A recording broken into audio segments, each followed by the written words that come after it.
அண்மை செய்திகளை பார்த்து வருகிறோம். மதுரை திருப்பரங்குன்றம் இயல்பு நிலைக்கு திரும்பியிருக்கிறது. வழக்கம் போல கோவில் நடை திறக்கப்பட்டு பக்தர்கள் தரிசனம் செய்து வருகிறார்கள். கோவில் நடை முழுக்க இருக்கக்கூடிய கடைகள் திறந்து காணப்படுகின்றன. விவரங்களோடு இணைகிறார் எமது செய்தியாளர் விக்னேஷ். அவரிடம் பேசலாம். வணக்கம் விக்னேஷ், விவரங்கள். நிச்சயமாக திருப்பரங்குன்றத்தில் வழக்கம் போல் சுற்றுலா பக்தர்கள் அதிக அளவு வருகை தந்துள்ளனர்.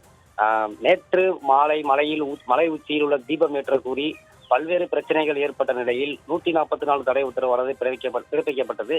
இந்த நிலையில் போராட்டம் கைவிடப்பட்டு அனைவரும் சென்ற நிலையில் அதிகாலை முதலே வெளியூர் சுற்றுலா பக்தர்கள் மற்றும் உள்ளூர் பக்தர்கள் என அனைவரும் அதிகாலை முதலே கோயிலுக்கு வருகை தந்த வண்ணம் உள்ளனர். 144 தடை உத்தரவு பிறப்பிக்கப்பட்ட இந்த நிலையிலும் இயல்பு நிலைக்கு மாறி ஆங்காங்கே வியாபாரிகள் கடைகளையும் திறந்து வைத்து வியாபாரங்களை நடத்தி வரும் நிலையில் திருப்பரங்குன்றம் தற்போது இயல்பு நிலைக்கு மாறி வருகிறது.